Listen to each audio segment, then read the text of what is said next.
अरे राजन, तुमने जो मुझसे कहा है मेरे लिए नहीं कहा है कि तुमने शरीर लिया, मोटा होना, पतला होना, थकना, दुबला होना और निद्रा, भूख, प्यास आदि, ये सारे के सारे धर्म शरीर के राजन में न मुझ में नहीं, मुझ में पर उसने देखा लगता है कोई तेजस्वी ब्रह्मर्षि है, मैंने वो देखा, चरणों में गिर पड़ा। महाराजा कौन था? कोई शिष्ट आदमी था, चरणों में गिर पड़ा।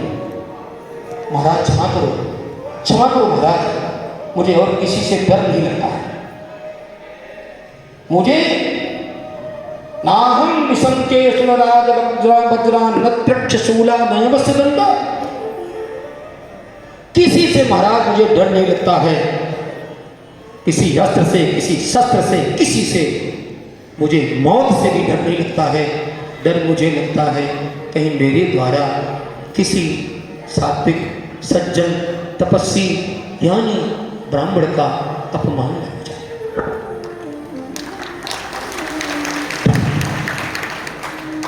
क्योंकि भगवान विष्णु का चक्र केवल मारता है,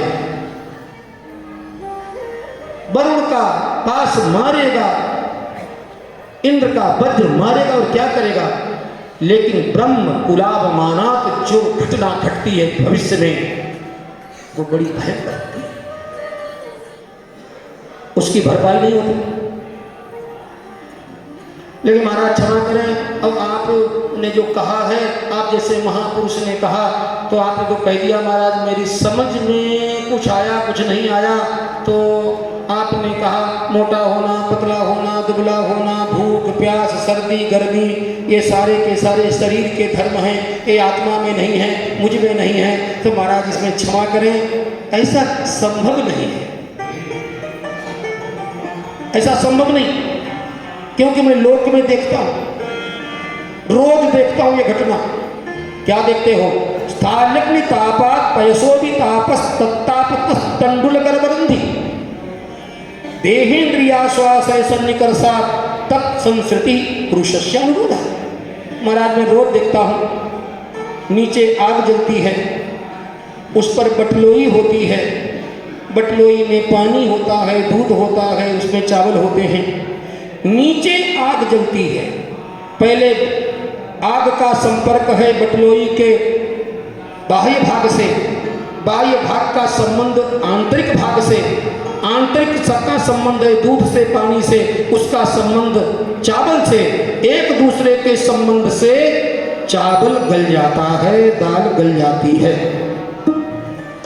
इसी प्रकार शरीर का संबंध इंद्रियों से, इंद्रियों का संबंध मन से, मन का संबंध बुद्धि से, बुद्धि का संबंध आत्मा से। शरीर को जब ताप होगा तो इंद्रियां तप्त होंगी, इंद्रियां तप्त होंगी तो मन भी तप्त होगा, मन तप्त होगा तो बुद्धि भी तप्त होगी, अब बुद्धि जब तप्त होगी तो आत्मा तप्त क्यों नहीं होगी। शरीर पर जो प्रभाव पड़ेगा वो क्रमशः सन्निकर्षात संबंध होने के चलते आत्मा पर प्रभाव जरूर पड़ेगा। महाराज देखता तब ये बड़ा सुंदर उसने अपने ढंग से भाषण दिया पूर्व पक्ष का। तब उसके भाषण को सुनकर के भरत जी ने, जड़ भरत जी ने कहा, अरे राजन तुम बातें तो पंडितों वाली करते हो, सीखी सिखाई, लेकिन लगते मूर्ख जैसे लगते हो। अको विधा को विधवाद वादा, ये तुमने जो दृष्टांत दिया है, यह हर चीज जड़ है, हर चीज जड़। शरीर भी जड़ है, नहीं वो आग भी जड़, बटलोई भी जड़, दूध भी जड़, और दूध में पड़े हुए जो पदार्थ वो भी जड़। वहां सजातीय संबंध है, इसलिए एक दूसरे के संबंध से उन पर प्रभाव पड़ता है। लेकिन शरीर जड़, इंद्रियां जड़, मन जड़, बुद्धि जड़, ये सब प्राकृत है, सभी प्राकृत हैं। आत्मा आत्मा प्राकृत नहीं है राजन, आत्मा अप्राकृत है। आत्मा नित्य है, कूटस्थ है, निर्विकार है। आत्मा पर तब इन्होंने फिर बड़ा सुंदर उपदेश दिया, शरीर क्या है, आत्मा क्या है, और पर रहुगण का उद्धार किया, रहुगण का भी उद्धार किया, अपना भी उद्धार किया। इसके बाद फिर बड़ी वंशावली हुई, भूगोल खगोल आदि का भी वर्णन हुआ और नरक आदि का भी वर्णन हुआ। और अब नरकों का वर्णन करने के बाद अब कल जो है